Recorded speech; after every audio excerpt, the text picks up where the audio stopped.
Welcome back to the Vernon Curling Club. It is Tuesday morning at the 2023 Everest Canadian Senior Curling Championships. My name is Al Cameron, joined this morning by world champion Marianne Arsenault. And Marianne, we've got another game with some familiar faces for you, Prince Edward Island, and it'll be the PEI women taking on Team Nunavut. And Marianne, you and I watched the PEI women play a really good game against Manitoba yesterday, and just falling short at the end. They'll be looking to bounce back against a Nunavut team that is always in these games at the Canadian Seniors. Should be an interesting game this morning. Yeah, I think so. I think both teams will have their sea legs under them now and, be familiar with what the ice and rocks are doing. So I'm expecting a good game. We'll quickly run down the lineups for both of these teams. Team Nunavut from the Iqaluit Curling Club. The skip is Geneva Chislett. The vice skip is Denise Hutchings. Second, Robin Mackey. Lead, Lisa Kirk. And the alternate is Angela Chislett. That is Geneva's baby sister. And they come into this morning's game having won one of their games. They are 1-2, and they will be taking on a PEI team that has a 1-1 record. The skip is Susan McInnes. The vice skip throwing fourth is Shelly Bradley. The second for Team PEI is Trisha McGregor. The lead is Julie Scales, and the alternate is Kim Dolan. They play out of the Cornwall Curling Club, and it will be PEI with Glass Rock advantage here in this first end. And I suspect, based on what we saw yesterday, they are going to be willing to put rocks in play, Marianne. Yeah, it seemed like almost every end had 12 to 14 rocks in play. So I'd say we're up for probably the same sort of thing. Nunavut said, "Let's go for it." Put up a center guard right off the bat, and yeah, I was trying to come around there, but looks like they're a little deep.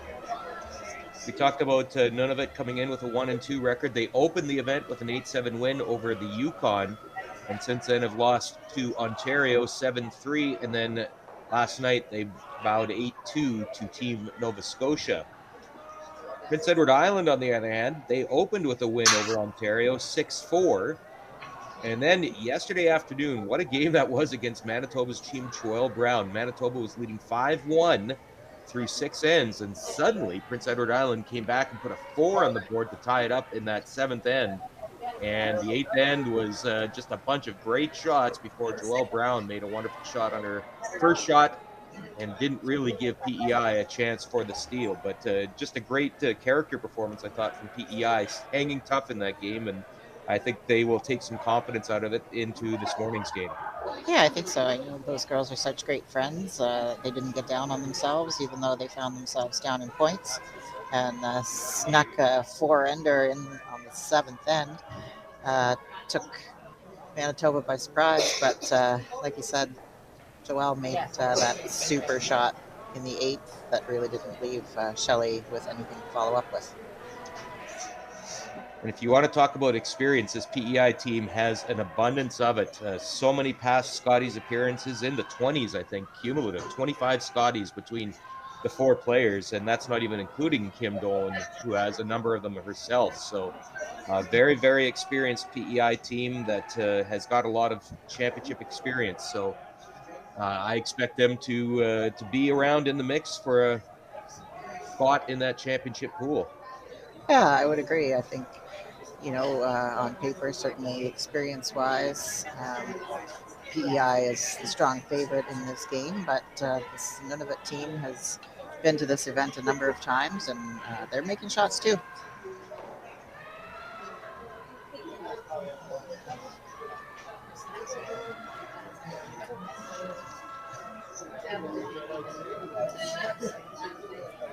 Looking like a bit of an open end. They got that center guard up. Maybe a little surprised that they don't use it here, but play to your comfort, play to your strengths.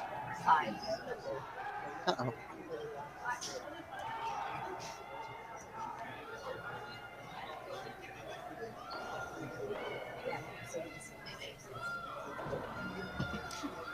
Yeah, to your point, Al, I think the Nunavut team is stronger drawers than they are hitters, and they might as well use that guard that they put up.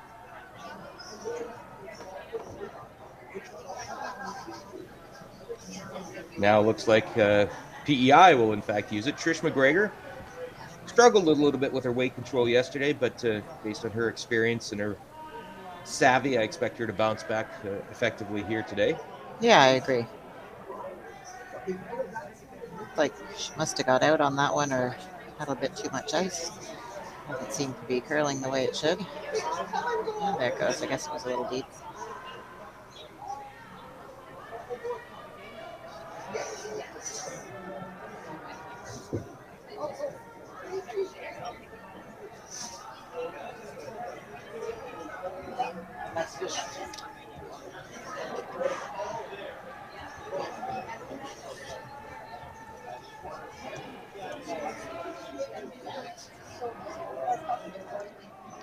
Playing the hit, trying to get that to curl a little bit. It will not. So it is PEI sitting 2 with rock in hand. Yeah, I think she just threw a little bit too much weight for where the ice was there. She probably only needed about half the board weight, and she kind of threw control probably.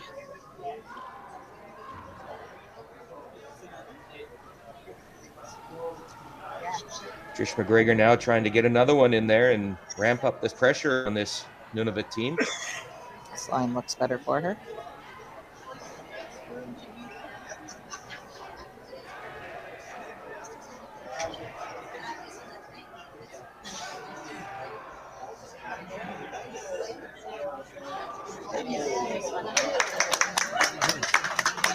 Not quite in there, but certainly very splittable. Another one of my favorite curling expressions that people only in curling understand, right? Splittable. Well, and it's in a sneaky good spot too. You know, if none of it's ever a little tight here, they could tick it on themselves. Denise Hutchings looking to get at that shot stone. Just about edge on edge available, but it's probably going to be on the top guard. So will it keep in? No, it'll just jam. So relatively the same situation. And now the Susan McInnes looking to get behind that center guard.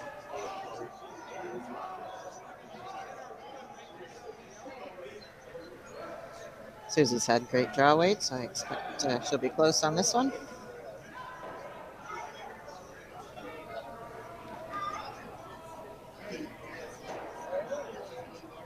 Susan works at Peak and McInnes Limited, selling life insurance and group benefits.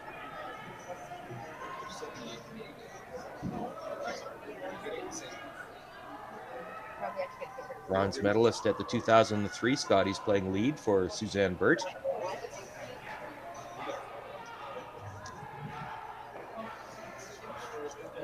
I commentator cursed her, didn't I? Listen, with great power comes great responsibility, Marianne. Be very, very careful with that.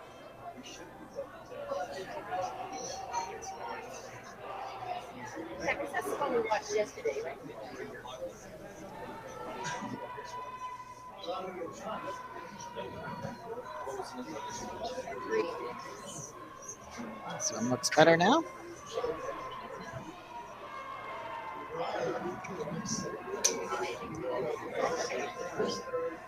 Ooh.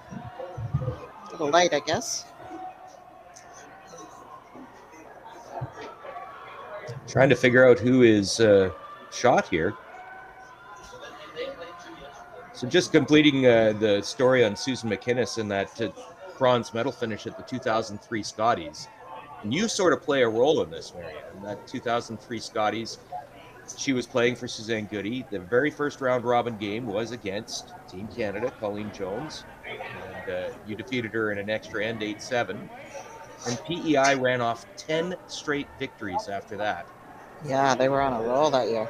Yeah, and would lose in the semifinal that year against Newfoundland Labrador, Kathy Cunningham's team. Yeah, I think we played them again in the 1-2 game. That is correct. You beat them in the 1-2, 6-3, and then they lost to Newfoundland Labrador, and that was a memorable season for Newfoundland Labrador too. That Absolutely. Kathy Cunningham team. But, yeah, 10-1, 10 straight wins. Susan McInnes was a part of that Suzanne Burt team. Then Suzanne Goody, of course. So I'm thinking it is PEI sitting 2 here. I agree. Yeah, and then I believe Nunavut is third shot in the back. Geneva Chislett, she's the controller for the city of Iqaluit. Played in a number of national championships with that Nunavut uniform on, the Everest Club Championship, the Scotties, Canadian Mixed, and the Seniors. She was part of a very memorable victory for Nunavut at the 2016 Scotties. They were in the pre-qualifying round, and Nunavut had never won a game at any level in the Scotties, and it was pre-qualifying, but they still did manage to post a win over British Columbia, Carla Thompson team, 2016 at Grand Prairie. So that was a big win for Nunavut at the time. As mentioned, she skipped at a number of Scotties at the number of seniors over the years. 3-6 record is the best they've had. That was in Made it. 2019. There's a nice shot from Geneva Chislett. Does bounce open though.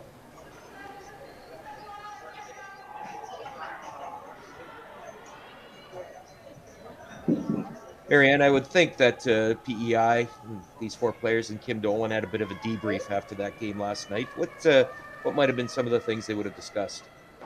I would think they probably would have talked about draw weight and just being really consistent with draw weights and to communicate with each other about those weights.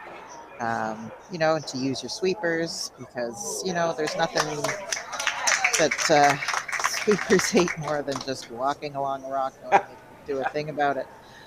So yeah, I would think they were hitting well. So I think probably their draw weight was what snuck up on them as a bit of a trouble spot.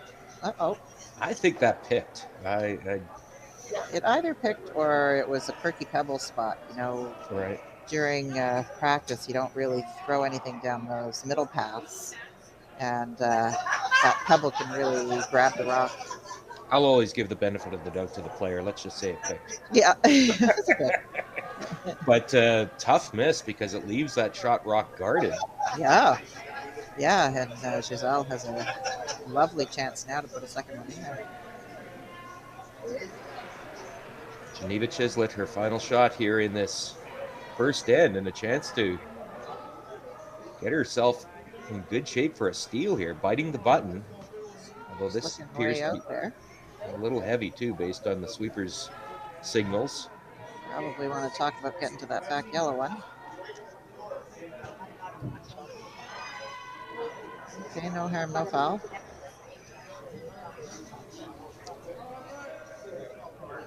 I think that intern path is super fast right now. They've been playing all their shots to send down that path. So an early tester here for Shelley Bradley. I think she's just drawing for one. Yeah, I don't know that there was a deuce available anywhere. No? And got to get a piece of that button. I mean, assuming there's that kind of movement, maybe they'd be drawing to the backing, but you can see how much ice they're taking to get Mm-hmm. to bite the button. Yeah, it seems to me the rocks are starting to get a little smoother now, and we don't have quite as much curl as we did on the first day.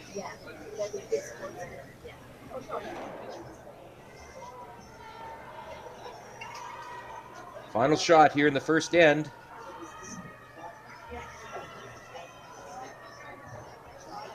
Eating a good chunk of that button to score one. 13-6. Be a little heavy. She might need a piece of that. Is this going to be a 2 steal? Oh my. I think it is. It will be Nunavut with the early steal of 2. And couldn't ask for a better start for the team from Iqaluit. Now we'll see if the team from Montague can come back solid in the second end. We'll be right back after this.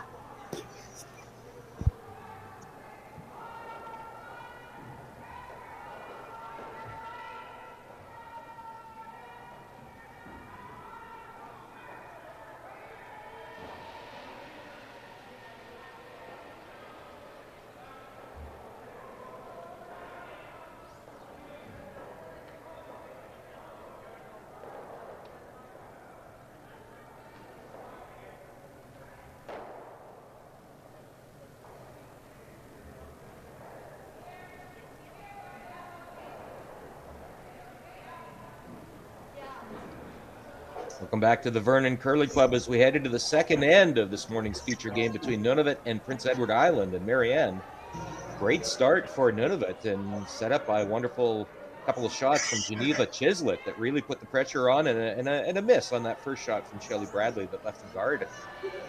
That's right. It was quite a swing in the points there. It looked for a while that PEI was building towards a three-ender, and a couple of misses from the old skipper will change that in an awful hurry.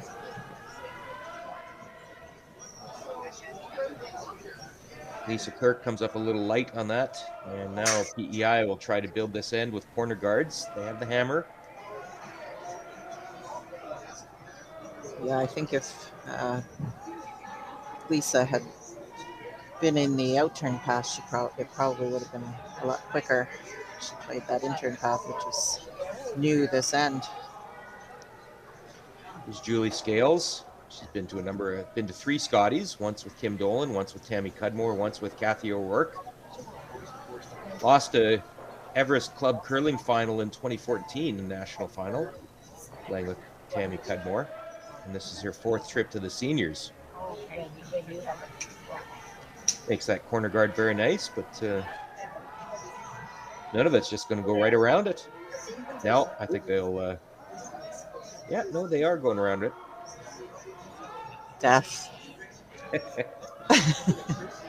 okay here. Teams, when I'm coaching them, I always advise them never go around a corner guard when you don't have hammer. This is Lisa Kirk, her first trip to a national championship. Looking a little warm right now.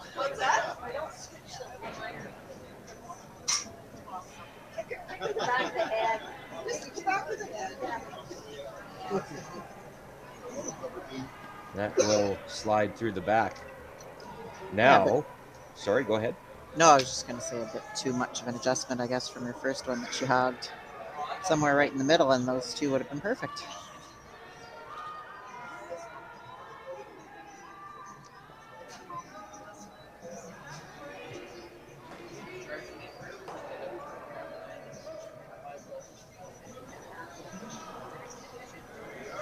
This one's a little warm too.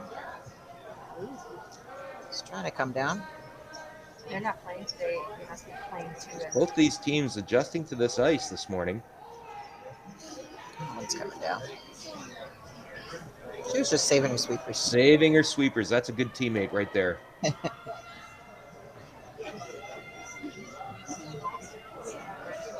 Corner freeze is the call here for Robin Mackey. She's the director of HR for the city of Iqaluit. She'll be retiring at the end of the year, so looking forward to her retirement. Served the city for a number of years. She's lived up in Iqaluit for 27 years. I highly recommend retirement. And her husband, Peter, happens to be skipping the Nunavut men's team here. That's right. Vernon.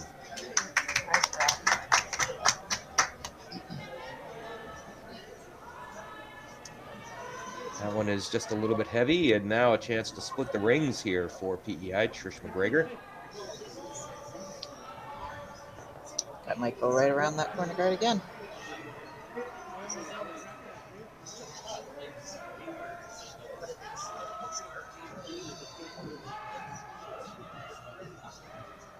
This one's looking a little shy. Not terrible. It'll stay a corner guard.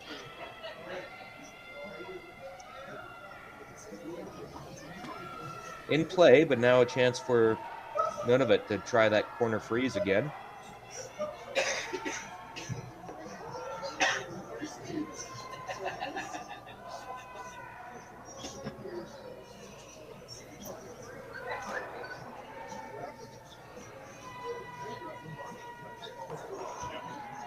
Weight seems to be better on this one. Will they get it by the corner, though? Yeah. This one take off. Not much rotation on that handle. I think it kind of goes sideways with these sharp rocks. A little light.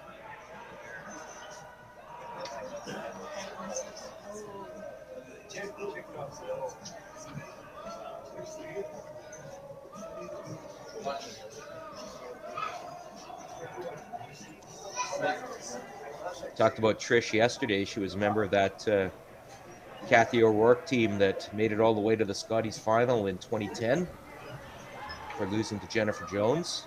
So Yeah, they had a great season. they sure did. Now trying to get around the corner guard that she threw. Oh no, she's going around the first corner here now. Shot you suggested for her first one. It'll be a little Get light, but closer. yeah, that definitely an opportunity here now for Nunavut if they can get one around here.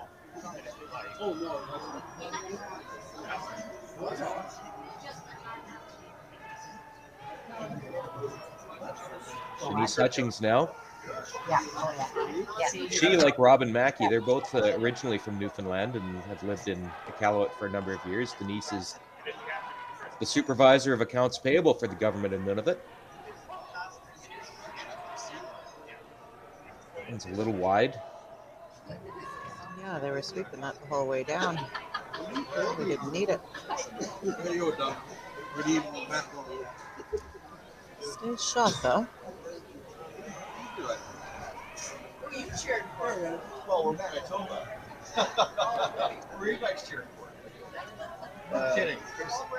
Susan McInnes now will be asked to play. It looked like the freeze was the call. And Dave Homer. Yeah, I wasn't sure if she was just going straight around or if she's going right back to it. And his brother. Okay. Yeah. Yes, they are. Yeah. Wow. It's looking like it's got a good path. Or is it going to overcurl maybe at the end? Well, they can come around their own guard there. Oof. Second cousin to Dave Homer. Yeah. I don't mind that shot, Marianne. I love it. Yeah. Really ramps up the pressure, and now none of it misses anything. 3, if not 4, is definitely in play. I'm with you. When? 2018. I think, Marianne, you talk about the format here. 4 teams from each of the pools will go on to the championship pool, and PEI at 1-1. You'd think they would look at a schedule and mark this one down as must win. Yeah, I mean, you kind of look through your schedule and sort of tick off the ones that you figure you should win, and then others that you might be giving yourself a 50-50 shot. And, to move forward with a positive record, you want to win those games that you supposedly should win.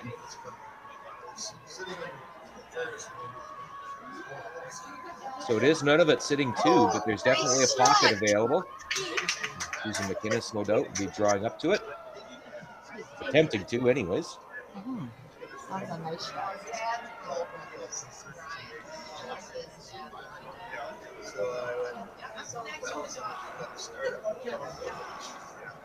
So I called it. Scales and McGregor dragging this one in. Oh. Again, now PEI sitting, looks like shot, and 3rd and 4th. And again, we just talked about it. None of it sitting second shot, but they better make this good. Yeah, this is one of those must makes. You'd hate to get to that one Susie just put and roll off double.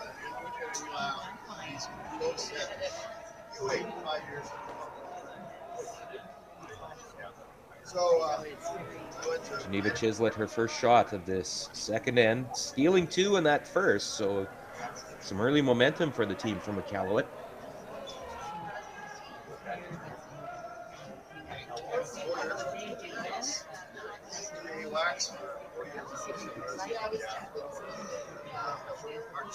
This shot has got to be in play somewhere. The sweepers don't appear, now they're giving it a little love. Looks a little on the heavy side, though. Agreed. Really want to take your own out. Well, that is Danger Bay for none of it. A chance to hit and sit 4 for Prince Edward Island.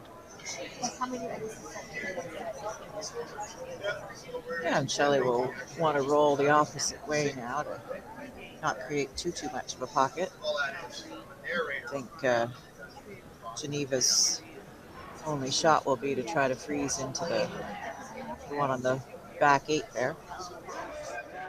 Essentially conceding 2, probably, right? But That's right. yeah. Yeah, try to reduce the risk of the 4.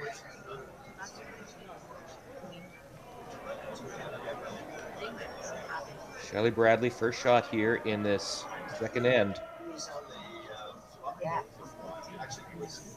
Yeah, so really. So they were Shelley works at Holland College. She's the assistant registrar with the Academic and Enrollment Services Department. I think it's just It's going to hold in the rings. It will just roll a little too far. I mean they told us. Oh boy. So Geneva could take their end right away here if she makes this freeze. Right. Yeah.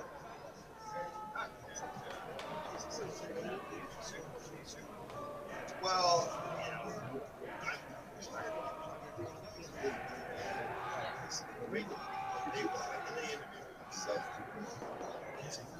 Might start to question Shelley's first rock a little bit there. Overcurled on her first. That's true. That's true.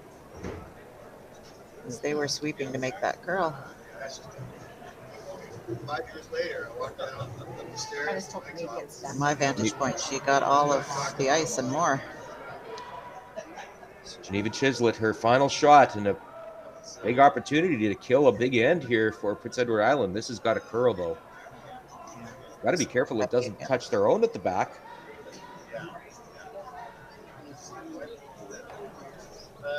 Oh my. That looks like a shot for 5. Sure does. Big miss there from Geneva Chislett.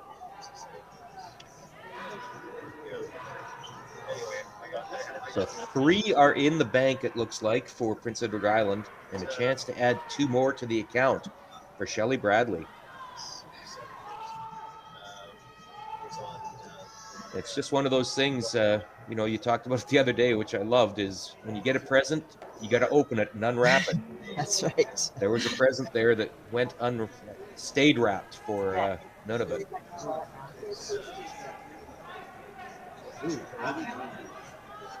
Yeah, Geneva has given her the gift wrapped present now, and Shelley's just got to open it. Final shot here in the second end, Shelley Bradley. Needing to make contact with that blue rock at the back. It will be a count of 5 for Prince Edward Island. Julie Scales, Trish McGregor working on it. Stay on path.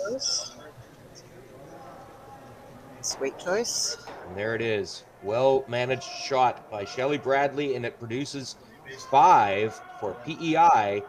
It'll be None of It with Hammer, trailing 5-2 when we come back after this.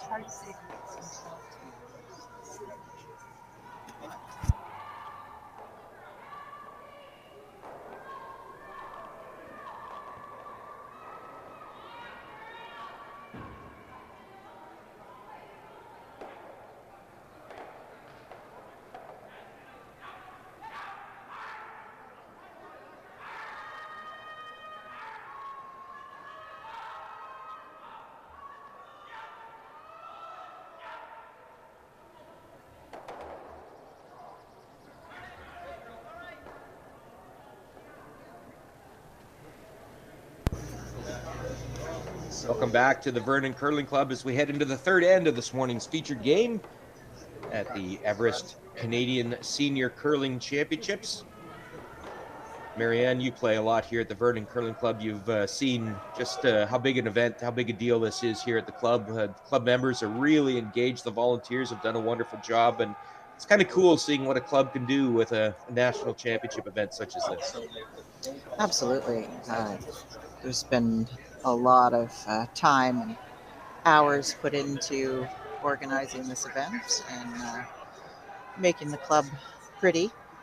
And I think the organizers have done an amazing job, both Mark Longworth and Dave Merklinger, co-chairs of the event, have done an amazing job. And Heather Evans, who doesn't get any credit, she does all the behind-the-scenes work, and nobody knows what all she does, but I've seen she's the one who really deserves the most credit.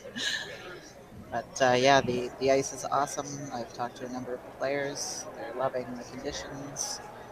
Nice curl with the rocks. You can really make any shot. It's the second time that Vernon has hosted the combined Canadian seniors. They also hosted in 2004. And that event took place at the arena. And the men's winner was Baz Buckle from Newfoundland Labrador. Women's winner, Ann Dunn from Ontario. And as we mentioned the other day, Marianne, you traveled with those two teams to Gävle, Sweden for the World Championships. You were playing in the World Women's Championship. They were playing in the World Seniors. And all of you came home with gold medals. Yeah, that was a good year. And And Vernon also hosted the Canadian Senior Women's Championship when it was a standalone event in 1979. BC's Flora Martin won it that year. well, that's not yesterday. Nope. Action underway here in the third end. Open. They get that center guard up for Nunavut and one at the back four for PEI. And now they appear to be looking good shape to sit two. Just a great end there from PEI, using that corner guard to their advantage, and got three tucked in there, and Kelly was able to seal the deal after the Chislett miss. Yeah, a little bit of unorthodox strategy here with Nunavut throwing a center guard. Most teams would throw a corner guard when they have hammer. We'll see how it works out for her.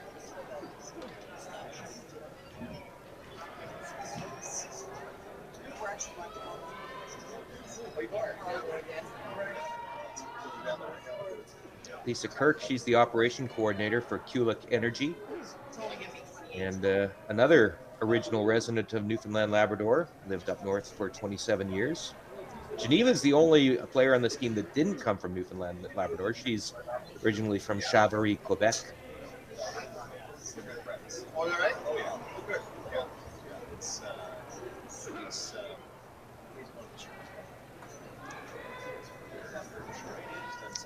I remember sitting with this Nunavut team after we played them in Sault Ste. Marie, and hearing the Newfie accents. You guys are from Newfoundland. Busted. Yep, what gave it away, right? Yeah, they're pretty obvious, aren't they? You can take them out of Newfoundland, but you can't take the Newfoundland out of them, right? That's right. Nor would they want to. Exactly. So PEI will continue applying the pressure. Trisha put a rock in the house. She's going to be celebrating. She's got the feel now.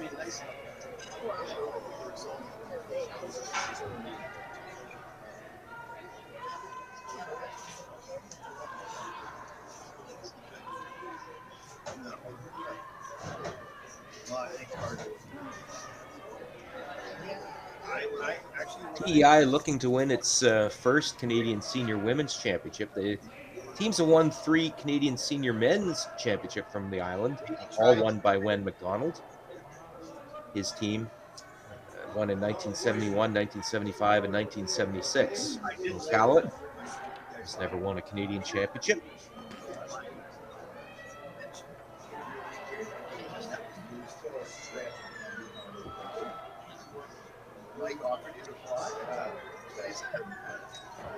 I haven't seen Trish throw too many hits.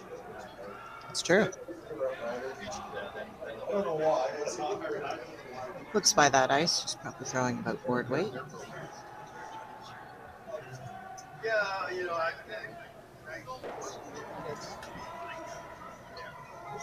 Girls are scrubbing this hard, keeping it on line.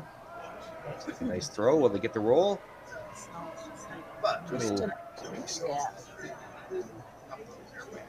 Good throw by Trish. Build up that confidence. Yeah. Yeah, everybody has a game where they struggle now and then, and that was yesterday for Trisha. So I expect she'll be back to her old self today.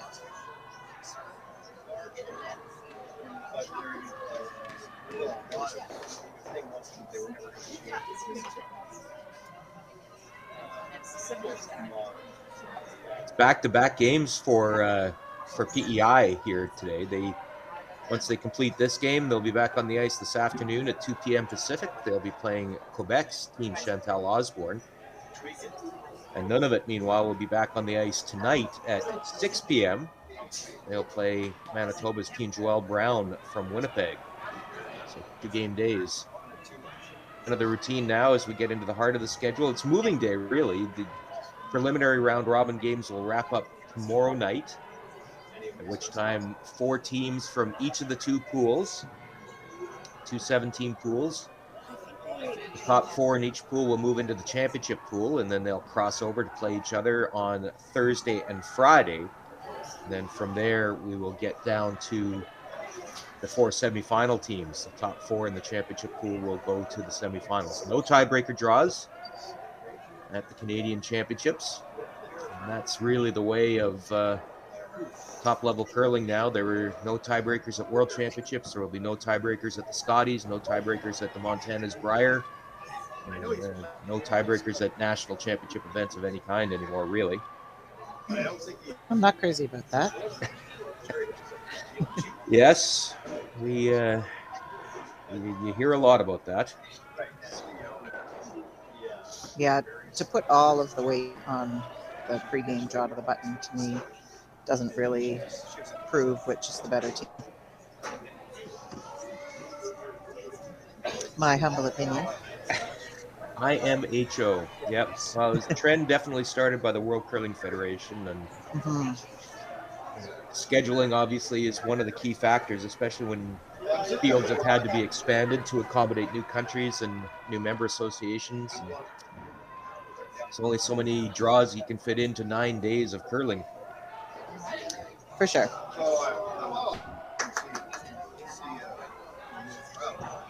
But tiebreakers are fun. They are. And listen, some of the great stories in Canadian curling have been about teams coming out of tiebreakers, haven't they? I mean, Oh, for sure. And multiple tiebreakers. I'm not sure you guys had to.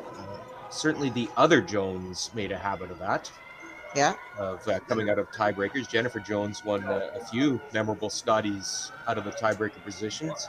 So, Yeah, and I remember in 2000, Kelly Law came through a tiebreaker. that's very true. Our game now, PEI sitting, I think they're sitting second here, but a chance to remove that, or at least promote that, move the Nunavut Stone a little further back. Now they will tap it and sit 2 I think she was behind just cover. calling to freeze to it. Which I was a little surprised about, but anyway, here's a little pocket for Nunavut to play to. She would never go ahead and pick up her license. Okay, I know the answer. Denise Hutchings will take a pass at this. So I gotta go with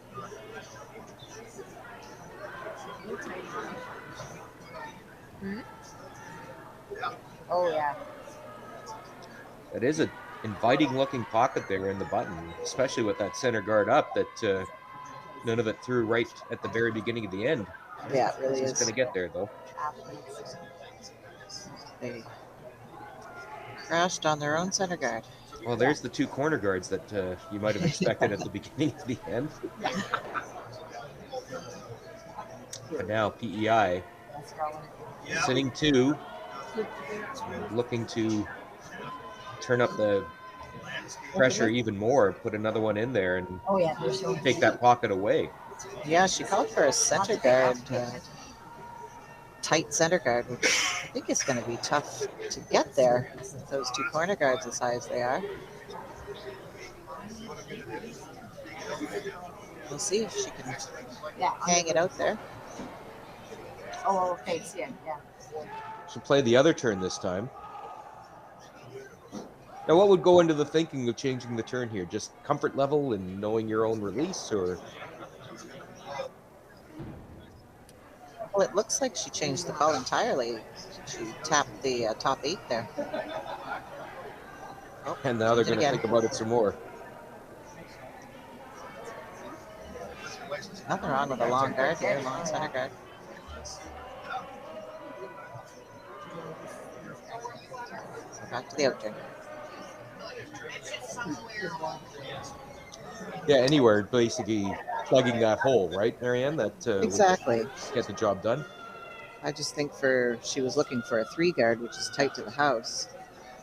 It's tough to make it by that outside blue guard and still hang on. It's going to overcurl. 1999. That was in the year 2000. Yeah, I got hired. Super tough shot to hang it on the center line. Based on that, yeah, I'd say that getting to the center line is impossible with Yeah, I with mean, I draw think weight. exactly. I think the only way that you could leave it on the center line is to throw, a 1.5, 2 guard. So just over the hog line to halfway.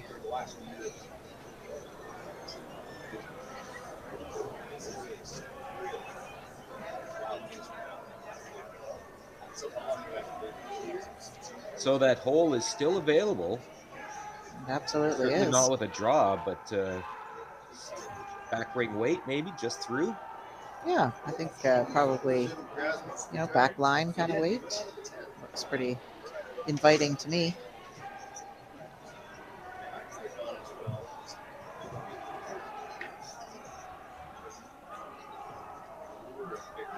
Important end, I think, for Nunavut to bounce back after giving up that 5. Yeah, they really need to score here.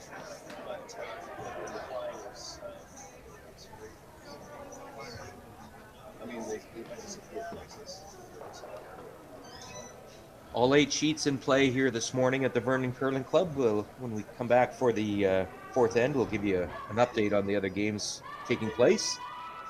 Of course, a reminder that sheets B, C, D, and E are being live streamed, so you can watch any of those 4 games right here on Curling Canada Plus.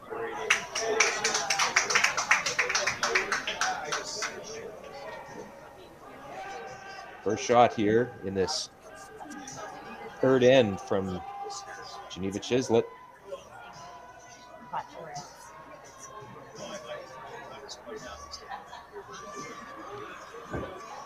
Trying to keep it on line here. Oh, I just want to give them some technical help. What are you seeing, Marianne? I'm seeing a lack of rotation, and their setup is wide every time. So they're lined up sort of to sheet F or G. And yeah, that rotation really, with these sharp stones, really need at least 4 rotations going down the sheet. That just makes it a little more controllable when it comes out of the hand. Is that right? Exactly. And it just makes the break point later.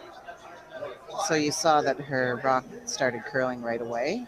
And that was only because of the lack of rotation.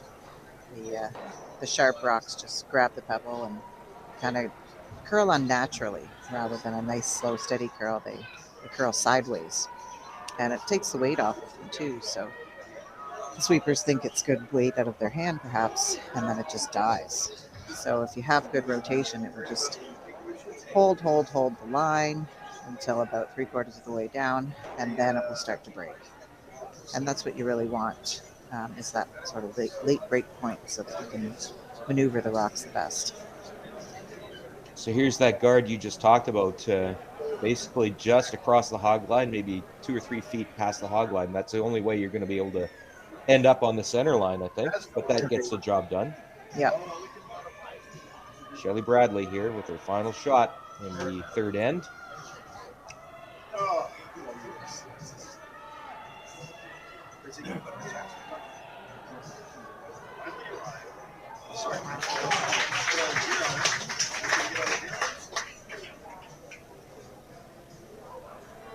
A little deep again, and it comes right off the center line.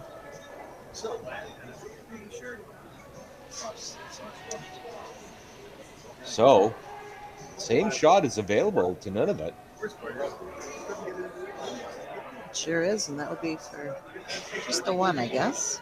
See if they learned anything off that first one. Yeah, she either needs to take substantially more ice or throw more rotation. Final shot here in this third end for Team Nunavut. They are, I would say it's PEI sitting 2. I'm not so sure about that third one. I think Blue is sitting third at the right at the back of the 4-foot. Yeah, I would agree. Yeah.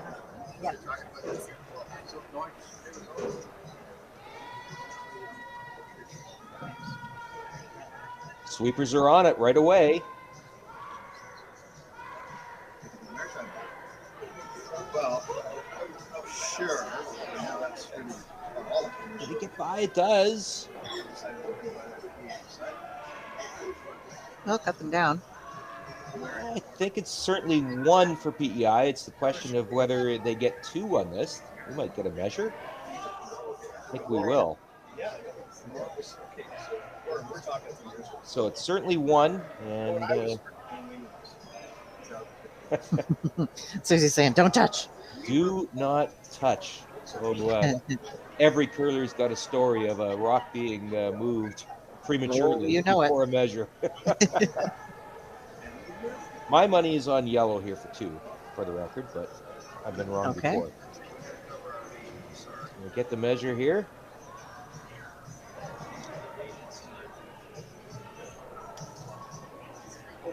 Yeah, it does look like yellow to me too. You know, you get a lot of people asking, why are they still using a measuring stick that has basically been unchanged in technology for 50 years? But they still have not come up with a laser that measures more finely than the micrometer in these measuring sticks. Well, Lasers are to the 1/100th. These are to 1/1000th of a millimeter. it really goes down to if it ain't broke, don't fix it. Exactly. Yep. Well, I didn't get the signal, but I'm going to believe that it's 2 for yellow. We'll just wait and see the official put up the score, and then we'll take a break and come back. Well, we'll watch the official for you while we are on a break. We'll be right back to the Vernon Curling Club after this.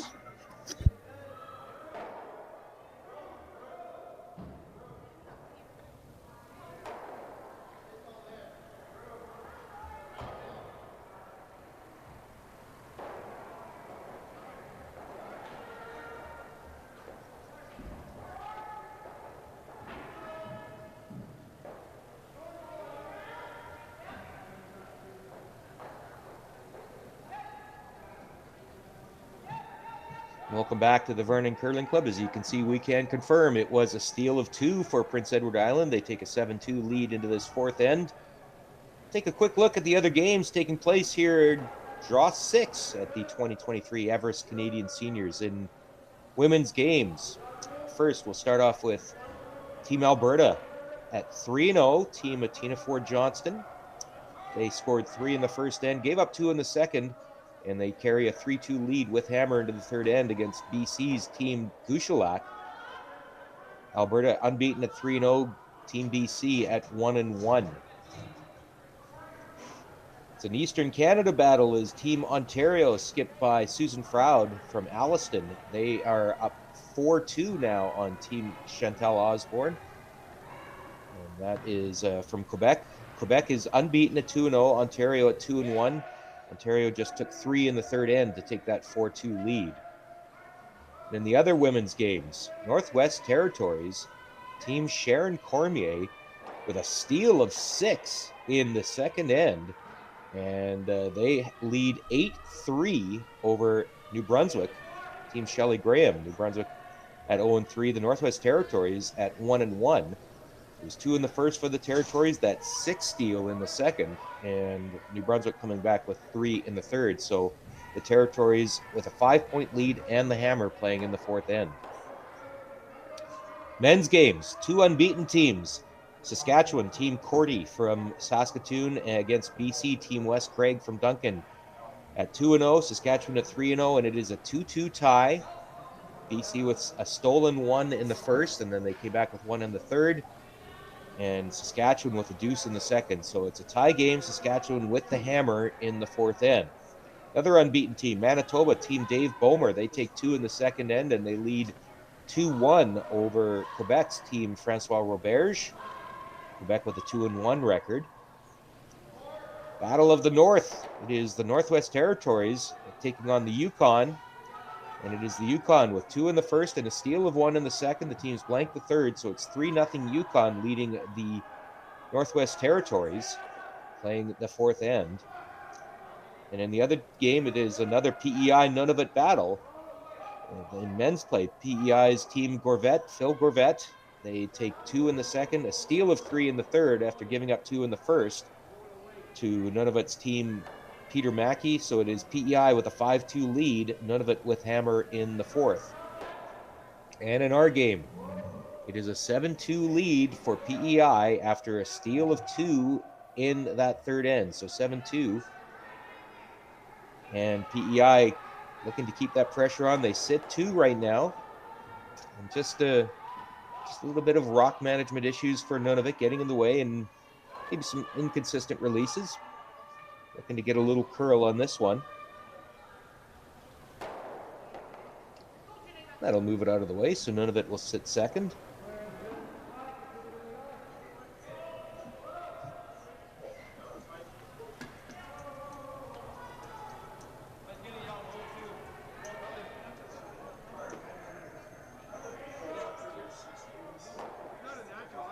Now the hit will be called here for Trish McGregor. Chance for PEI to sit three.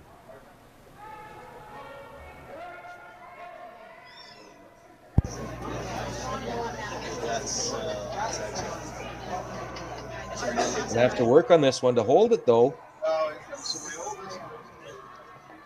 And it just over curls. And that's actually a pretty nice roll over there for the Nunavut stone too. Not going to be easy to remove. Nunavut sitting shot. Chance to get another one in there and see if they can bounce back from giving up that two steal in the third. Changes the water on the beans, doesn't it? Marianne, you're a blessing. It's funny, I coach the Canadian deaf women's curling champions, and so we have an interpreter with us, and apparently I speak in rhymes and riddles all the time, which makes it really tricky for the interpreter.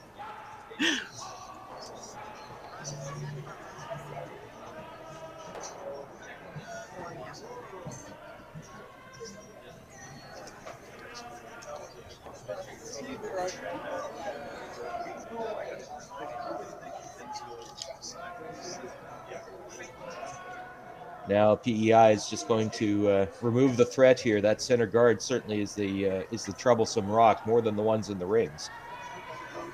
Trish McGregor will be asked to peel it off.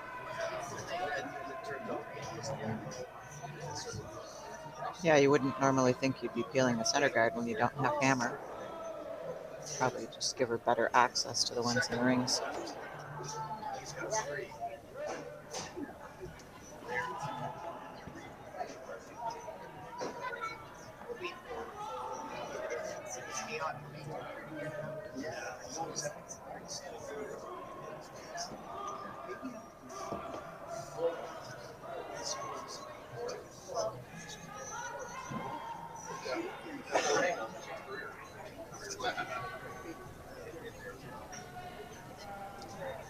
Makes the peel successfully. So it is Nunavut sitting first and third. So Nunavut's calling to hit this rock. I think I might prefer something a little less weight, maybe tap it back so that you can use it later. The old adage of more points you down, the less weight you throw. Because you want to make sure that you can stick around and you don't want to take thrown out. That's an unfortunate miss there from Nunavut. Now Suddenly, PEI can turn this end around in an awful hurry and set 3. Yeah, that's sort of the example of my reasoning of why I think playing less weight when you're down points is better. And if you hit your own, then you just kind of bump it up. No big deal. Susan McInnes now will take aim at that Nunavut stone.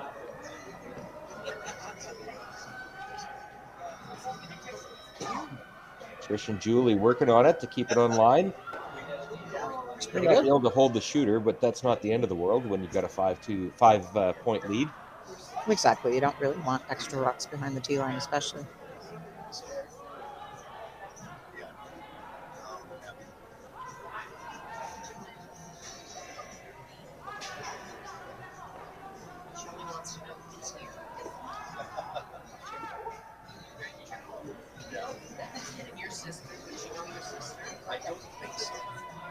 It's just the way PEI would like it, though. No guards in play, and their opponents playing hits.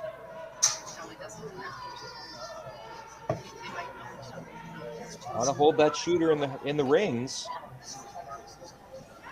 Shelley Bradley will try to sweep it out. It's going to hang on as a biter.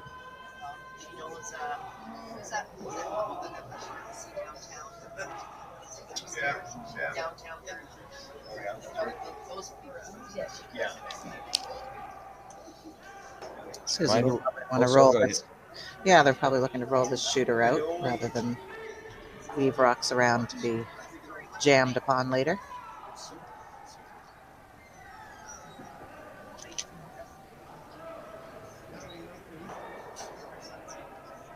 Perfect. Marianne, of course, you made it to the gold medal game at the 2021 Everest Seniors. As the week goes on and you see that championship pool kind of formulation starting to develop, the pressure certainly, the intensity does ramp up, doesn't it? It does. I mean, I think for me, I'm competitive in every game. Um, I don't think you lose that, but yeah, there is a whole different sort of level of excitement when you get to that playoff round and certainly into the medal round. Just a reminder that championship pool competition will start on Thursday before championship pool games.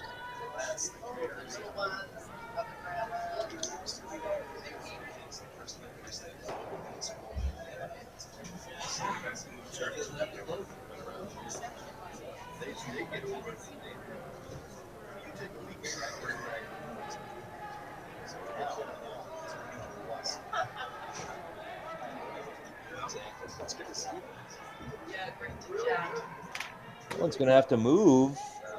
I think it is. Just ticks it. And that will stay in the rings.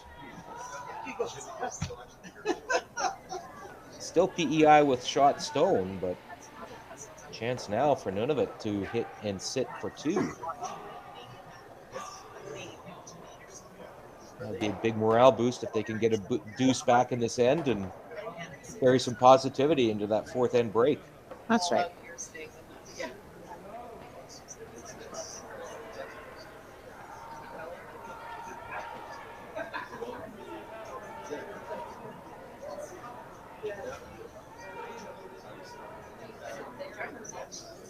Yeah, Shelley looked to be sliding tight on that last throw of hers and then had to kind of put it out to the broom.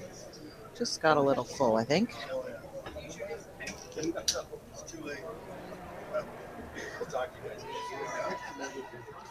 Sweepers are on this right away.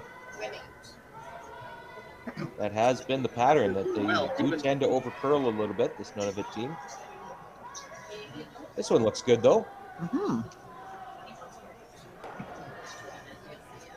Called and made, so it is Nunavut sitting 2.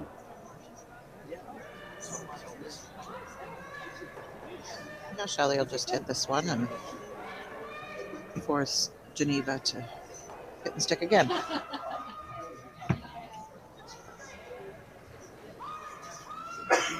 Like a better throw.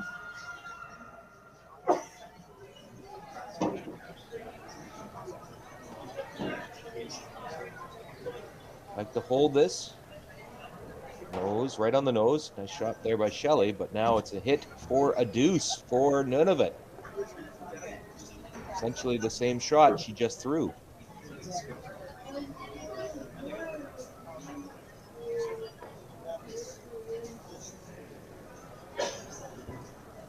You notice the lineup there. She's lined up quite wide. Gets it back over.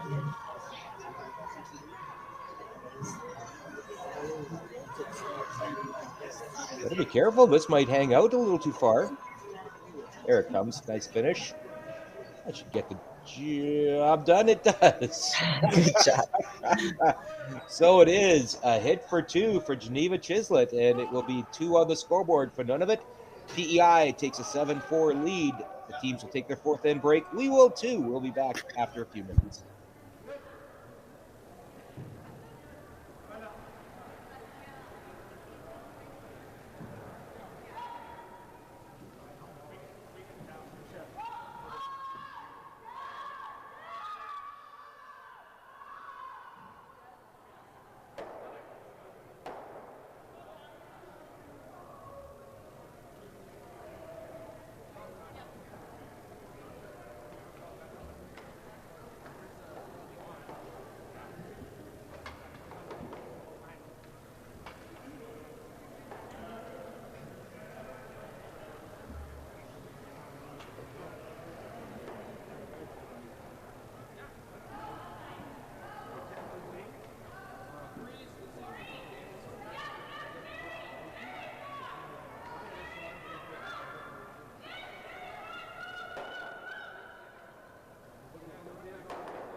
Welcome back to the Vernon Curling Club as we head into the second half of today's feature game between Nunavut, Team Chislett, and Team McInnes of Prince Edward Island. And it is PEI with a 7-4 lead and the hammer as we head into this fifth end. And Marianne Arsenault, we're going to put you in the position of being the coach of these teams. What might you have told them during that fourth end break? Let's start with Team Nunavut getting a deuce in the first and a deuce in the fourth. Yeah, I think probably it's time to get busy and get some points on the board, but doesn't need to be done all at once. But you really need to get those guards and draws in the right spot.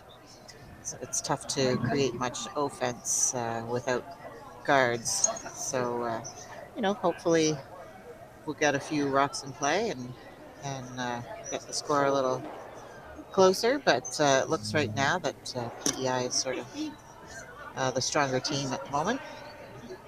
But I think both coaches would have told them they need to get a little more precise with their draw weight. And here we go again, like I always say.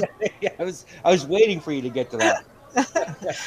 It's always quicker after the break when they mop the rink, and really no excuse for this PEI team. They have lots of experience in this type of situation, and should know that it's just going to be that much quicker. But here we go. Now we're playing with 7 rocks this end.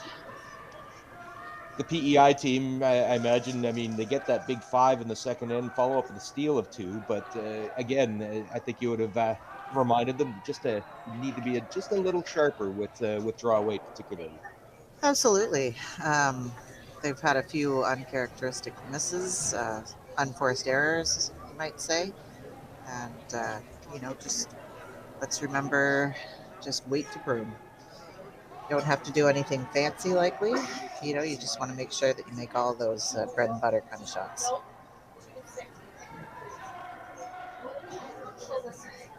What I mean by the bread and butter shots are sort of what you think of as the easy shots, just draw to the house or hit and stick. Probably the shots you practice the most, too, right? Exactly. Not the fancy shots. Bread and butter or meat and potatoes. Franks and beans. Yeah. That's better weight from Julie. I don't think PEI needs to do anything fancy here. That's keep it basic and make shots and don't give any openings to none of it, because that's certainly what happened last end, was it? And that deuce kind of came out of nowhere. They really did. None of it was able to take advantage.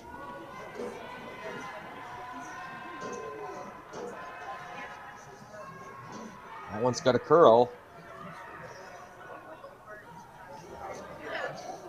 And it will slide by. So now PEI likely will split the rings and see if they can protect this potential deuce. Yeah, they're just keeping it open, nice and simple. How to force the errors out of their opponents.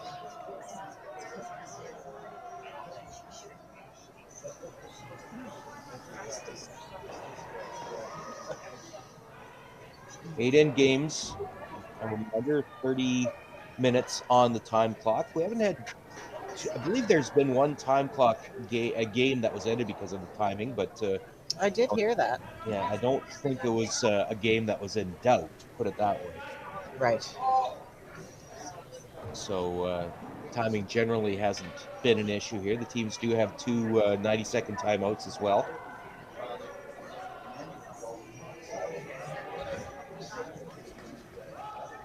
Yeah, last night I was watching the Quebec Nova Scotia men's game, and it looked like Quebec was going to be in time trouble. They seemed to be talking about every shot an awful lot, and they were right down to the wire. Here's another example we just saw. This should have been probably sitting 2 for PEI, and the miss, and now they're just going to be. It's going to be an open end, I suspect. And yeah, get these opportunities, you got to take advantage of them. You really do. If you want to find yourself in that playoff round or certainly being able to make it through the playoff round. Just need a little more consistency. So this is the hit for Trisha McGregor. Trying to get that to curl a little. That should stay on as a biter. There's an example. That's livelier rocks might have slid right out of the rings, but that one does stay out there, and That's that right. She had one, nice control weight. that won't be a walk in the park out in that path. No.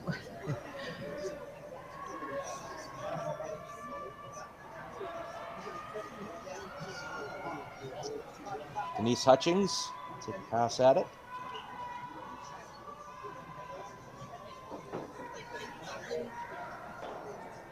Trying to get that to curl. And it will slide on by. So we're in the same situation where we were a couple of rocks ago. Now let's see if PEI can take advantage this time. Susan McGinnis will be asked to draw and split the rings.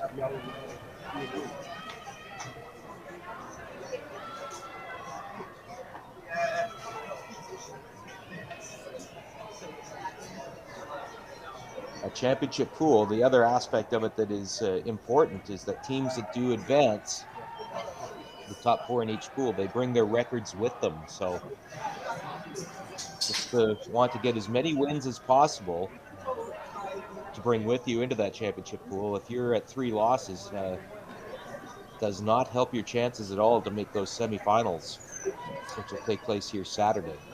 That's right. And ostensibly, you're thinking that in that championship round that the games are going to be tougher. So you're likely to drop a game or two. So you want to make sure that you have a good record going in. The teams that don't get into the championship pool, there will be 3 on either side. They will play in a seeding pool. So the 3 teams from Pool A will play the 3 teams from Pool B in crossover games that will take place Thursday and Friday, and that will determine the overall final standings. And the reason that's important is it will set up the pools for the 2024 Everest Canadian Senior Championships, which will take place in Moncton a year from now. Love to go to that one. You and Penny Shantz and your team will be taking a run at that, playing in the BC Senior Championships later this season. So positive you'll be throwing a few dozen, if not a few hundred practice rocks between now and then. That's right. I didn't get a chance to play last year, so I'm itching to get back. And certainly it being in Moncton is an extra incentive for me. Having learned to curl there, having family there, great spot to go.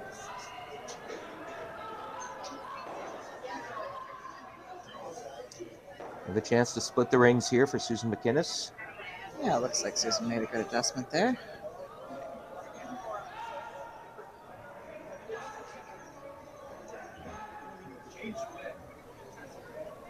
Speed's holding up nicely.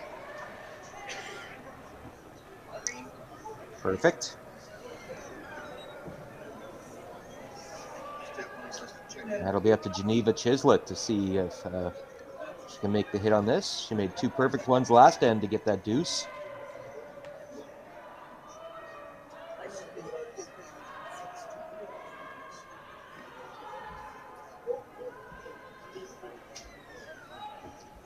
Reminder, we'll have 2 more draws today here on Curling Canada Plus. Games at 2 p.m. and 6 p.m. Those are Pacific time. Those 5 p.m. and 9 p.m. Eastern from the Everest Canadian Seniors. 4 sheets being live streamed here at the Vernon Curling Club. Games also available on TSN Plus. Brent Lang and Jennifer Jones doing the play-by-play on TSN Plus.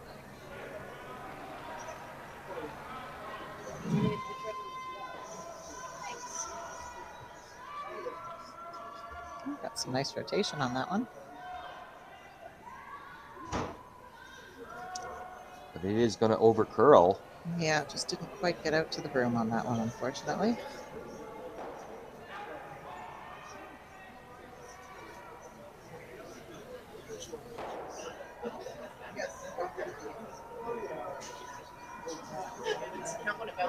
So chance now, Shelley Bradley puts one in there to sit 3. You see Susan McInnes tapping where she would like this stone to end up. Yeah, 3 this and would break this game wide open.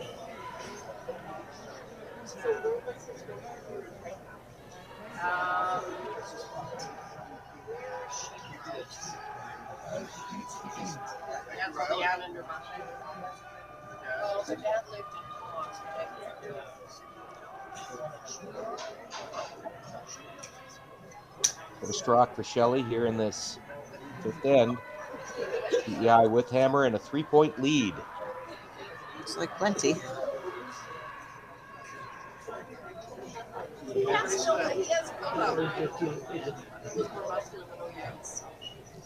Denise Hutchings ready to see if she can drag that through the rings, and she will. Another opportunity that gets away from PEI.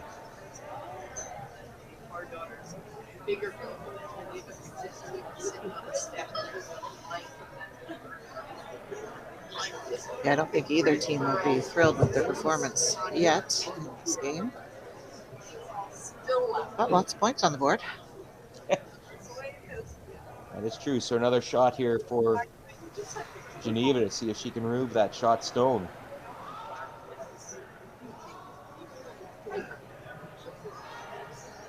Looks like she throws a better rotation on her intern.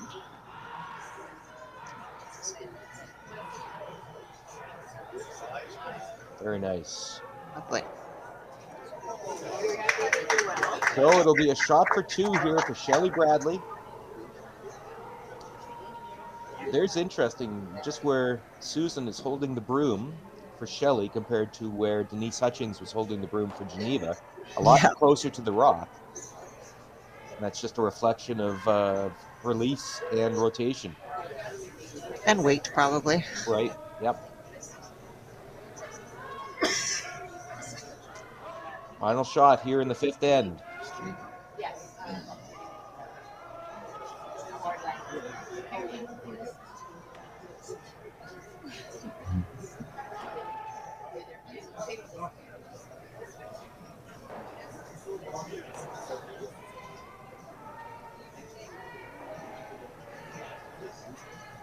She got a little full on that. Trying to get this to curl. And through a 9. Do not know, it will not. So it's just going to be a single point for Prince Edward Island. Chance at a deuce, and it's just a little wide. It rolls out. So PEI takes 1. They will extend their lead to 8-4. None of it will have hammer when we come back to the sixth end after this.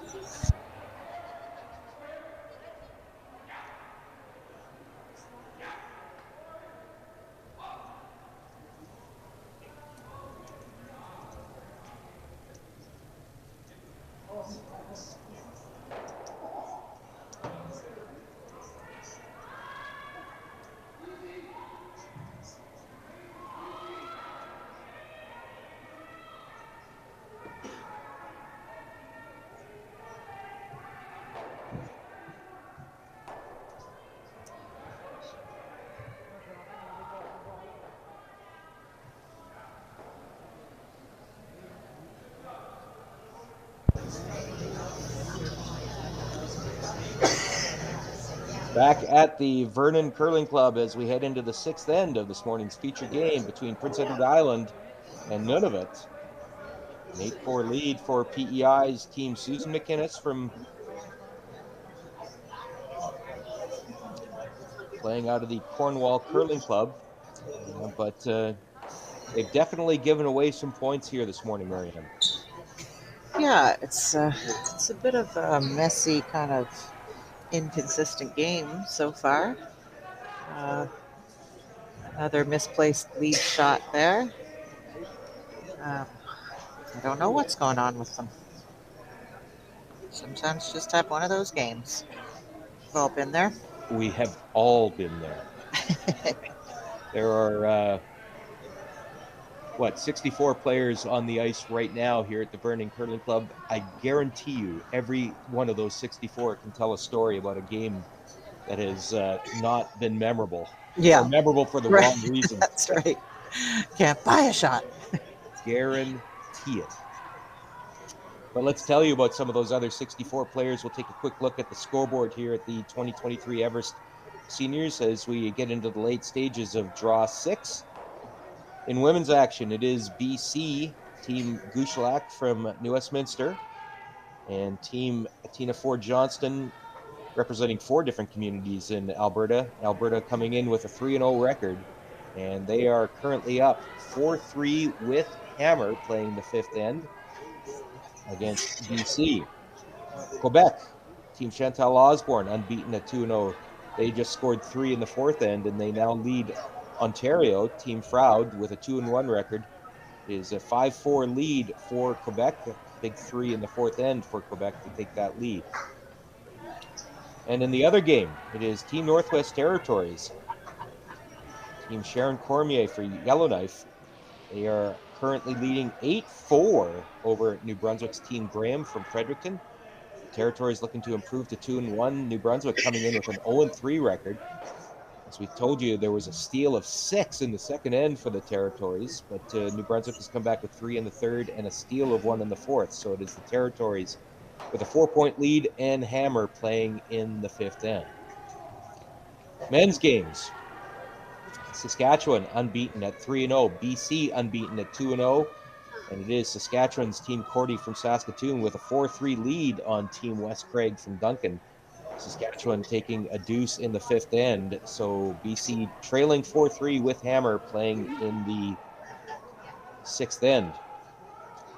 Manitoba, another unbeaten team. They're at 2-0. Team Bomer. They currently hold a 3-2 lead on Team Roberge from Quebec. Manitoba 2-0, Quebec at 2-1 in that game. Quebec took one in the 4th end, so Manitoba holds last rock and that 3-2 lead playing in the 5th end. Northwest Territories and Yukon in the Battle of the North. They are all tied up in the 6th end. The Northwest Territories, Team Van Thyn, they just stole 2 in the 5th end, so it is a 3-3 tie. Yukon Team Terry Miller at 0-2 has Hammer in the 6th against the Territories, which has an 0-3 record. And in the other game, it is another PEI Nunavut showdown in men's play, and it is PEI's Team Corvette playing out of the Montague Club. They hold a 9-2 lead on Nunavut, the unbeaten or winless Nunavut team from Iqaluit, skipped by Peter Mackey. Prince Edward Island looking to improve to 2-1, and they hold a 9-2 lead. Nunavut opened with a deuce in the first, and since then, PEI has come back with 2 in the second, a steal of 3 in the third, steal of 2 in the fourth, and a steal of 2 more in the fifth for that 9-2 lead. And in our game, it is PEI holding an 8-4 lead and sitting 2 and looking to get another one in there to count 3.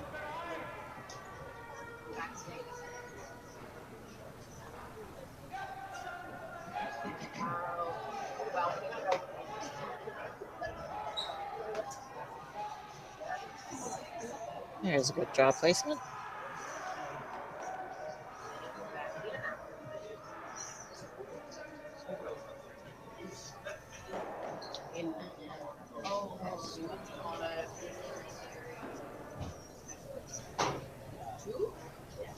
Now Nunavut will see what they can do to get out of this jam. They've actually escaped a few jams over the last couple ends too. It looked like certainly that first end steal of 2 that was shaping up as a big PEI count in the first end, and suddenly turned around in an awful hurry. Nunavut was able to steal 2 and holding PEI to just 1 last end, and then that deuce in the 4th end. Nunavut has managed to get out of some trouble in this game. Yeah, and honestly, I'm not keen on their strategy right now. Hitting rocks when you're down 4 points. I'd rather maneuver them around, bump them back, create a little wall, and hopefully get a mistake out of PEI. But as soon as if you leave PEI these easy shots, it's going to be hard to really get a bunch of points on the board, which is what you need if you're Nunavut.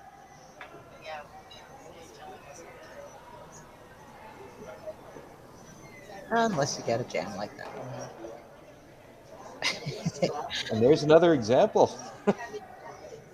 And now suddenly the offense that PEI was generating looks like it'll disappear, although none of it's going to look like they'll play the freeze here. Yeah, she must have heard me.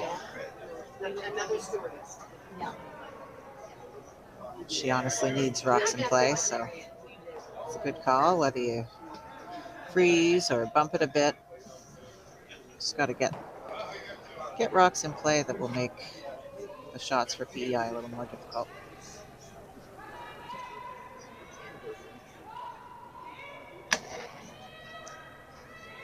It's going to have to curl a lot in order to get the freeze. Now, is it going to stay in the house is the question. Yeah, just a little heavy.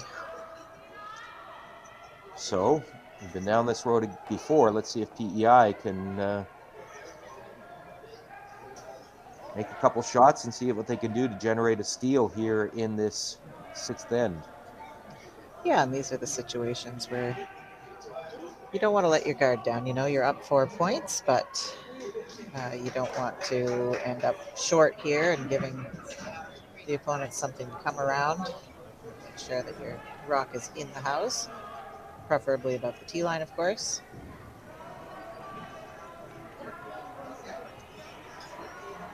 It's pretty good.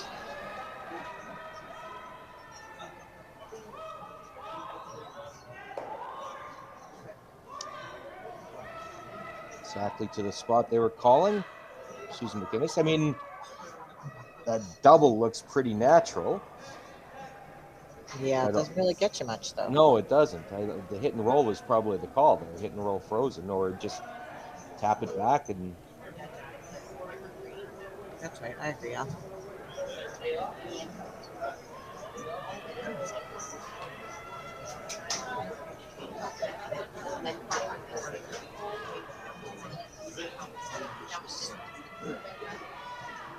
Close to the double. Just like that. Nice little board weight double there. The cheeky double. Cheeky. That's certainly helps the confidence to make a few shots, but none of it looking to generate some offense. That's probably not the way to do it. Yeah, unless she's going for a blank now, perhaps. Susan McInnes will play the hit.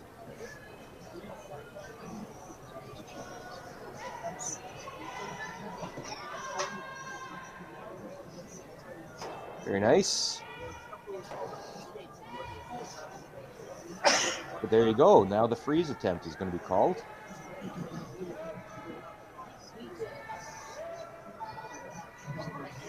Better late than never.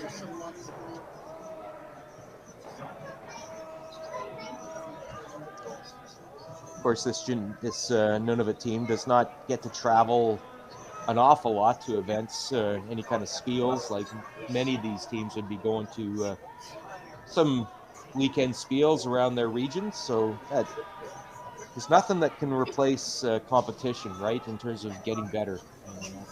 You can throw as many practice rocks as you want, but you do need game situations. You do, and you need to know how your players react in game situations. Yeah, all that communication that comes with games. But you know, you need to be out there throwing lots of rocks in practice too if you want to win. Well, it's the great debate, isn't it? You know, training versus competing, and kind of finding that healthy ratio. And Mhm. if there's been one thing that people are questioning is whether that balance is out of whack with some of the Canadian teams, and it's interesting to see kind of the contrast with so many of the top. Let's say, well, let's focus on the women's teams in Canada that are doing so much competing and then chasing points, as opposed to a team like Team McCarville that rare it has more of an even balance between training time and compete time. And Mhm. not saying one way is right, one way is wrong. It's just an interesting contrast between the teams. Yeah, and I think it's kind of what works for you and what's going on in your life at the time. You know, Exactly. Yep. when we were winning championships, we all had young children and jobs, and so we didn't travel as much as some other teams did, but we were on the ice 5 to 7 times a week, and you know, we threw a ton of rocks, and I think also sticking together as a team helps as well, because you don't have to work on the communication so much. You've already got that kind of stuff figured out. Well, that's the other piece of the puzzle that you guys had working for you is you're all in the same city. That's right. Well, I mean, that used to be the way. You'd never have somebody from somewhere else on your team. But yeah, we were fortunate to all be in the Halifax, Dartmouth area and be able to practice together multiple times a week. And we played in a number of men's fields as well. We thought that sort of playing up was good for us. We found that if you made a miss against the men, that they really made you pay. Oh, I'm sure you humbled a few men's teams too, though. Oh yeah. Let me tell you, it wasn't their favorite losing to women. No, I can just imagine. Boy, this is a good-looking shot from Geneva Chislett. Beautiful. Not quite shot, but Could be a little late. PEI sitting shot, and now they're looking at maybe getting right on top of that. I'm not sure you'd want to come right to it. I'd either split the rings or guard that situation. Yeah, you don't know what it'll do to the angle if you come right to it. Exactly. Or just play the hit and make them all go away. I don't mind that call. Yeah. I mean, it is frozen on there pretty solid. You'd have to hit it pretty hard.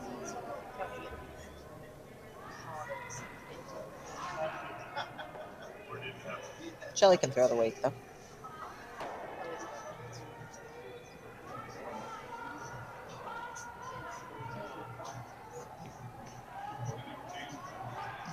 Late stages here of the sixth end.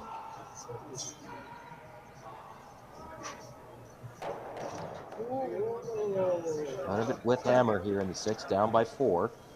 Hanging tough against Prince Edward Island.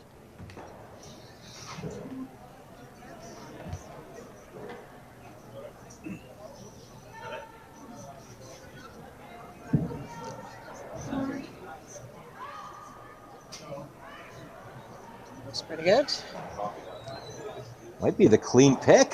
Oh, That's fancy. yes, sir. Wow. I didn't know that you could pull that off, but boy, she hit a skinny 16th, maybe a thick 32nd there to get that rock out. Very nicely played by Shelley Bradley. Yeah, from my view upstairs, I thought those rocks were actually frozen, so I guess there must have been an inch of space. That's all she needed. Yep. So now, Geneva Chislett, I would think trying the blank attempt here, but certainly priority is to remove that PEI stone. That's right. You always used to say rock first.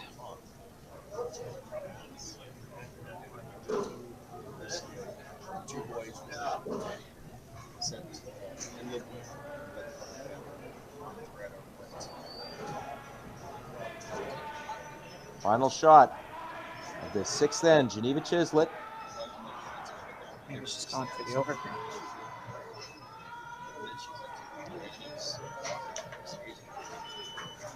It looks like she'll be right on the nose, and it will be single point for Nunavut. And it'll be Prince Edward Island that takes an 8-5 lead and the hammer into the seventh end when we come back after this.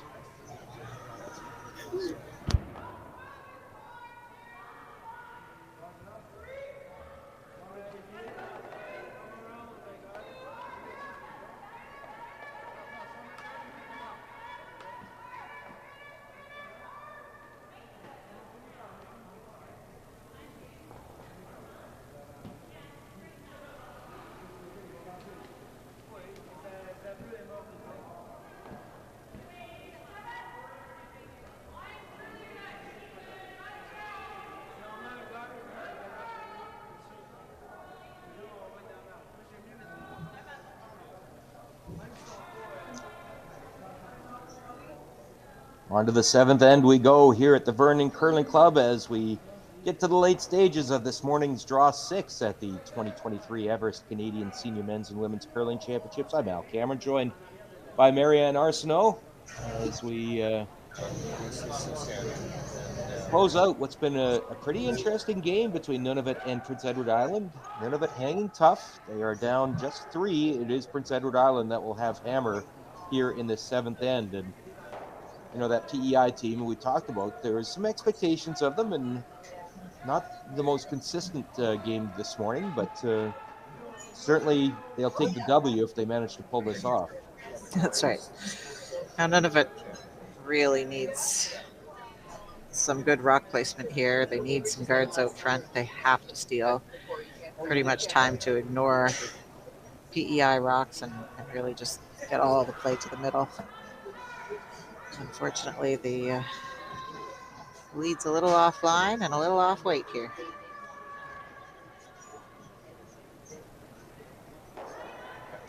That's an easy decision for Susan McInnes. Just make it go away. Julie Scales will be asked to do that.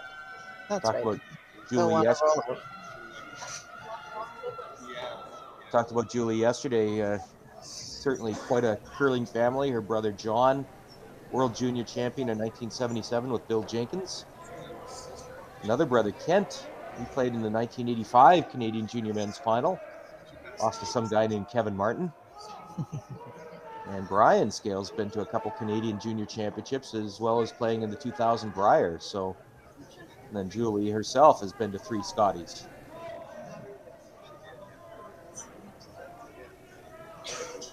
Makes the hit. She's thrown the odd rock.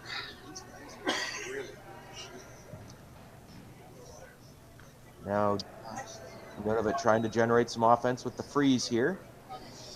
Yeah, I think I would choose to go center guard myself. Free guard zone still in effect here, so definitely an opportunity there for Nunavut if they wanted to play the guard. That's right. I think you really need to use your free guard zone. That's gifted to you.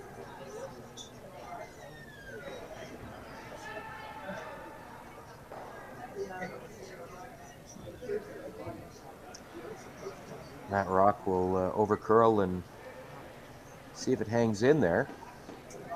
That'll go out the back. They must have heavier ice and none of it. I don't think you're wrong on that. That's probably what Lisa's used to throwing with. Now a chance to sit 2 for Prince Edward Island. And a deuce, I think in this end, a minimum deuce would certainly go a long way to sealing the deal for the PEI squad.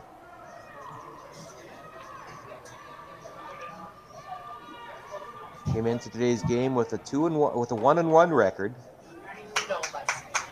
None of it at 1-2.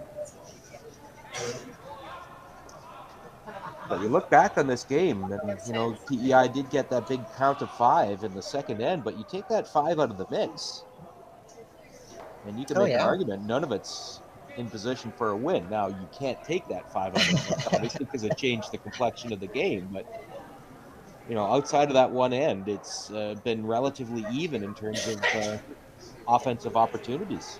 Agreed.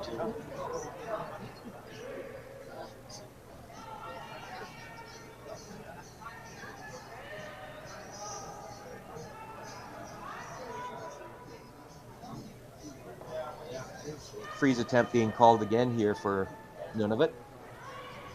See the time clock behind. Neither of these teams in real dramatic time trouble at all.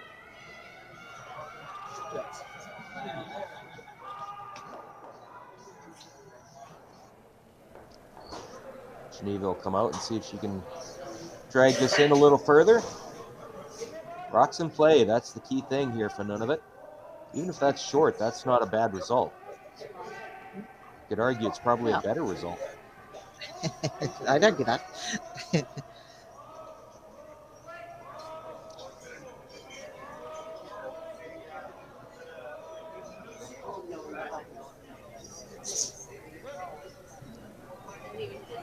Nothing fancy here for PEI, though. Just make blue rocks disappear. Trish McGregor.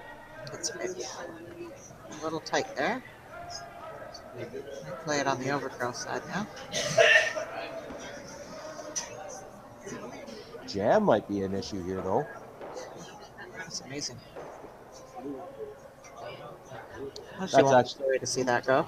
I was just about to say, that's exactly right. So it is PEI sitting 1. Oh no, don't hit it. Yeah, you could go around that. You could tap it. With the swing in this ice, you could get fully buried. Top 4 with that rock there. Looks like they'll play the hit and roll, though. PEI is doing a quiet celebration.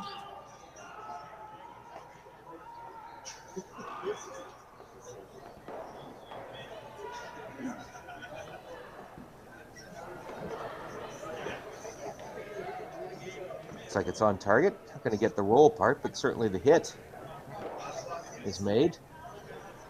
Sitting shot at the top of the house. Now, this is a situation, Marianne, where PEI certainly does not want a nose hit. You know, conventional wisdom being that if you leave the nose hit there, that's a guard, and none of it would go right around it. You would expect.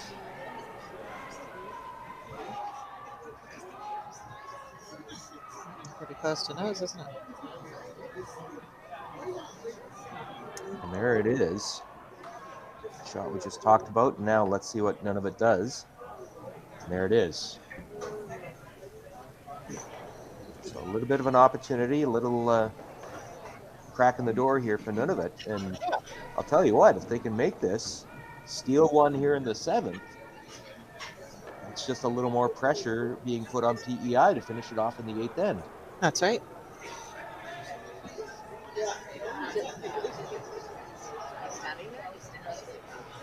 Big opportunity here. Yeah, this is one of those must make, Sal. And this is one of those must slow downs.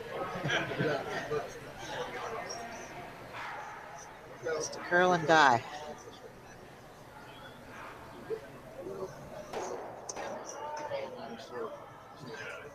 And it just curls and dies enough. It is shot at the back of the house and, you know, behind cover, but now a chance for PEI to play that. It's very splittable, as you said.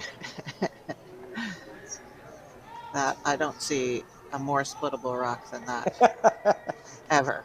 Yep, that is just about ideal, and this is always a fun shot to throw. Big opportunity here to set up a deuce here for Prince Edward Island. Trying to get that to curl a little here. I think they need. Now it's going to go around. I don't think that's going to be the split. Oh, so close. Now does it go across at the back? And it will go right out. Interesting. Another opportunity that gets away, and now another chance here for none of it. Sitting 1. Throw the same shot, just take 6 feet of weight off of it, and it's gold. Yeah, that split weight wasn't far off, but you really want to play a weight that you know that you're going to stick around if you happen to go by. Denise Hutchings.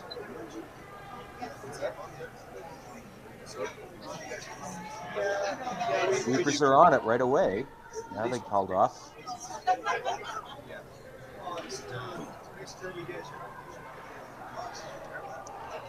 It's by with room to spare. And again, just a little bit heavy.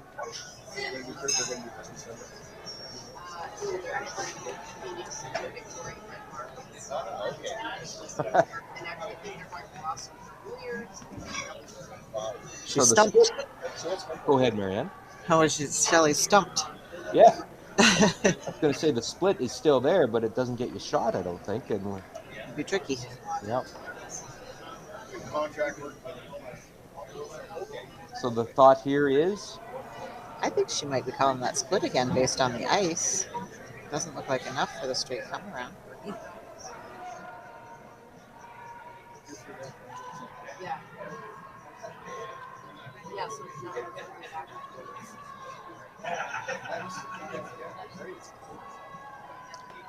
well, now. Will it get the shooter on? It does. It's still none of it sitting shot, but none of it's got to be careful here. They got to make their shots because that's a pretty natural double at the back. Yeah, and wide open now. Oh my goodness, is she hitting that now? I believe so. I mean, I love the action, but She's going with the theory of having them draw against a bunch of points. and they'll only do that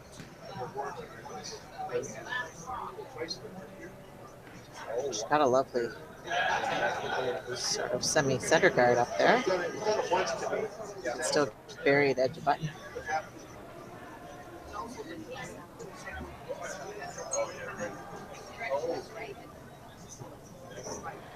We have seen, though, Geneva, her hit game has been pretty dependable. She made a couple to get that deuce in the fourth end, so that might be the mindset to play to your strengths, but certainly a big opportunity here that put another one behind that fighter.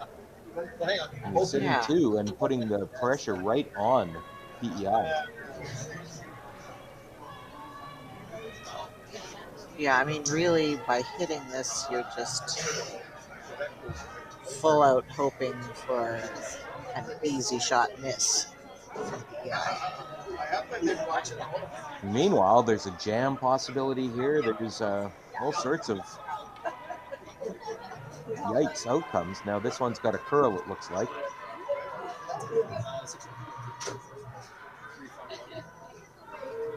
There it comes.